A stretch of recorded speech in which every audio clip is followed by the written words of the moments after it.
Hi everyone, welcome back to our YouTube channel. Myself Dikshita Ram से और हम revise कर रहे हैं मॉलिक्यूलर बायोलॉजी चैप्टर और ये मॉलिक्यूलर बायोलॉजी का 19th लेक्चर है। आज के लेक्चर में हम पढ़ेंगे होमोलोगस रिकॉम्बिनेशन के बारे में। ठीक है, so let's start. Homologous recombination को एसएसबी मॉडल भी कहा जाता है, यानी कि सिंगल स्ट्रैंड ब्रेक मॉडल। अब ये क्या होता है?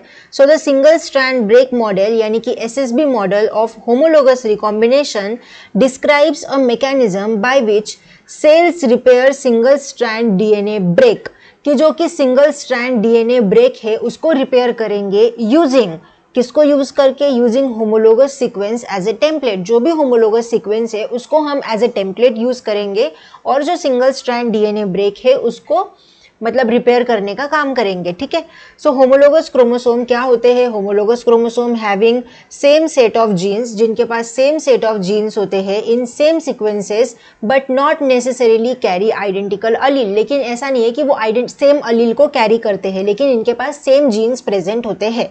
ठीक है, उसके बाद रिकॉम्बिनेशन क्या होता है? एक्सचेंज ऑफ जेनेटिक मटेरियल, हमें पता है। मैं आपको पहले ही बता दूं कि ये वाला जो लेक्चर है होमोलोगस रिकॉम्बिनेशन का, इसमें आपको मेनली याद रखना है स्टेप्स कि किसके बाद क्या होता है, और मेनली इसमें याद रखना है एंजाइम्स के बारे में कि किस स्टेप में कौन सा एंजाइम यूज होता है। That's it. ओके, तो सबसे पहली बात, अगर हम स्टेप्स की बात करें तो सबसे पहले होगा होमोलोगस क्रोमोसोम का अलाइनमेंट, यानी कि अलाइनमेंट होगा होमोलोगस क्रोमोसोम का। अब सेकेंड स्टेप में क्या होगा? सबसे पहले तो हो गया होमोलोगस क्रोमोसोम का अलाइनमेंट। सेकेंड स्टेप में होगा निकिंग ऑफ डीएनए स्ट्रैंड, यानी कि लगेगा वहां पे cut and strand invasion of the 3' strand. Third वाली प्रोसेस होगी जिसमें बनेगा एक जंक्शन बनता है जिसको बोला जाता है हॉलीडे जंक्शन। फिर होता है माइग्रेशन होता है 180 डिग्री, यानी कि वो हो जाएंगे सेपरेट। और फिफ्थ प्रोसेस होती है रिजोल्यूशन। ये अगर आप यूट्यूब पे 3D स्ट्रक्चर अगर आप इसका देखोगे तो आपको और अच्छे से समझ में आएगा। ये तो थ्योरी लेक्चर है तो मैं आपको यही बता सकती हूँ कि सबसे पहले होमोलोगस क्रोमोसोम का अलाइनमेंट होता है, फिर डीएनए स्ट्रैंड के यहाँ पे निकिंग होती है, फिर वहां पे एक स्ट्रैंड का इन्वेजन होता है मेनली 3' स्ट्रैंड का।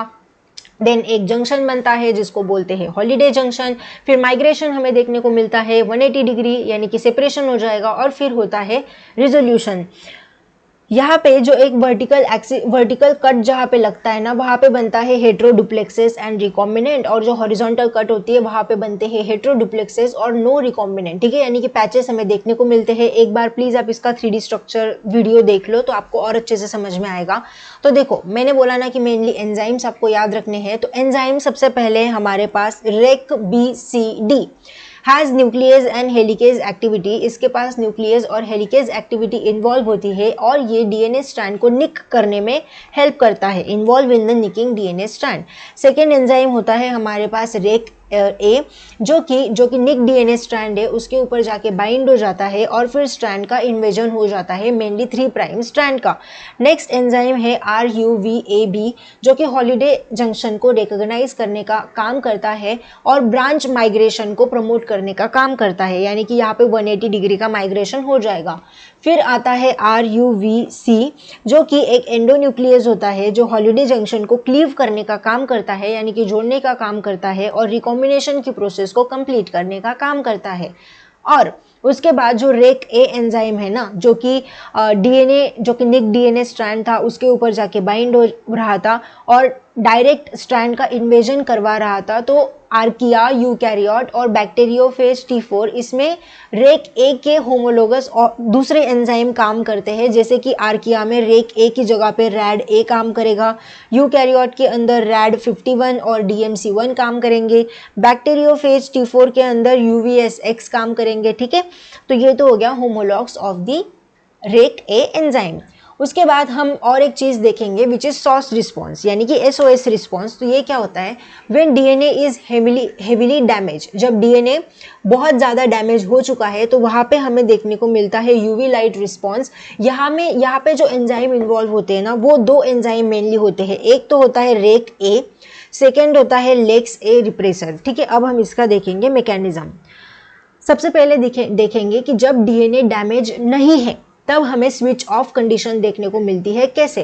तो देखो, यहाँ पे प्रेजेंट है हमारा सॉस बॉक्स और यहाँ पे है ये जो राउंड वाला बनाया है ना, ये है LEX-A रिप्रेसर।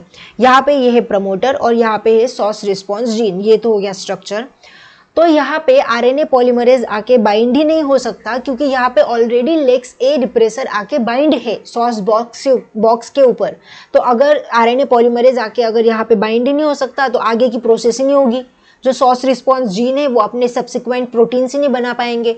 तो यहाँ पे हमें ट्रांसक्रिप्शन, ट्रांसलेशन ये वाली प्रोसेस देखने को ही नहीं मिलेगी। तो यहाँ पे हमें स्विच ऑफ कंडीशन देखने को मिलती है। ठीक है, जब डीएनए डैमेज नहीं है तब सॉस बॉक्स के ऊपर लेग से रिप्रेसर प्रोटीन आके बाइंड हो गया है, तो आरएनए पॉलीमरेज को वहाँ बाइंड होने के लिए जगह ही नहीं है। तो जगह ही नहीं है तो वो आगे तो जा ही नहीं पाएगा, और अगर आगे जा नहीं पाएगा तो वो एसओएस रिस्पॉन्स जीन का ना ट्रांसक्रिप्शन होगा ना ट्रांसलेशन होगा। तो हमें यहाँ पे स्विच ऑफ की कंडीशन देखने को मिलती है। लेकिन ट्विस्ट जब आता है जब डीएनए है डैमेज, तो अगर डीएनए डैमेज है तो यहाँ पे हमें स्विच ऑन की कंडीशन देखने को मिलती है। कैसे? देखो, जब डीएनए डैमेज है तो रेक ए एंजाइम का होता है एक्टिवेशन।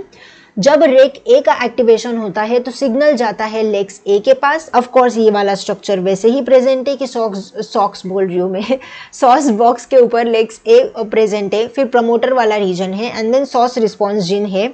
तो जब लेक्स ए के पास सिग्नल जाता है रेक ए का एक्टिवेशन होने के बाद, तो लेक्स ए का हो जाता है ऑटोप्रोटियोलाइटिक क्लीवेज। ठीक है, उसका क्लीवेज हो गया। So it is not able to bind the SOS box. तो वो उसका क्लीवेज हो, ऑटोप्रोटियोलाइटिक क्लीवेज होने के बाद मतलब वो टूट गया, तो वो सॉस बॉक्स के ऊपर आके अच्छे से बाइंड नहीं हो पाता। तो ऑफ कोर्स आरएनए पॉलीमरेज आएगा, आरएनए पॉलीमरेज आके वहाँ पे बाइंड हो जाएगा एंड देन जो सॉस रिस्पॉन्स जीन है वो आगे जाके अपना ट्रांसक्रिप्शन और ट्रांसलेशन की प्रोसेस अच्छे से कर सकते हैं। तो हमें यहाँ पे देखने को मिलती है स्विच ऑन कंडीशन जब डीएनए डैमेज होता है। तो ये होता है मेनली सॉस रिस्पॉन्स।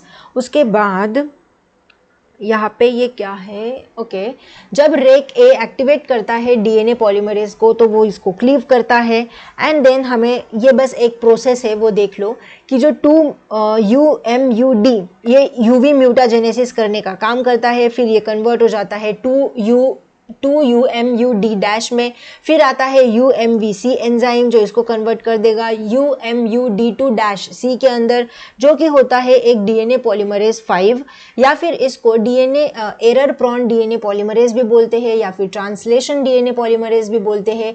और ये जो पॉलीमरेज होता है ना, इसके पास कोई भी प्रूफ रीडिंग एक्टिविटी नहीं हो पाती कि वो 3 प्राइम से लेके 5 प्राइम तक मतलब बेसिस को अच्छे से रीड कर पाए। तो हाँ, बस ये एक एक्स्ट्रा इन्फॉर्मेशन थी कि डीएनए पॉलीमरेज 5 जो होता है ना उसके पास प्रूफ रीडिंग एक्टिविटी नहीं होती।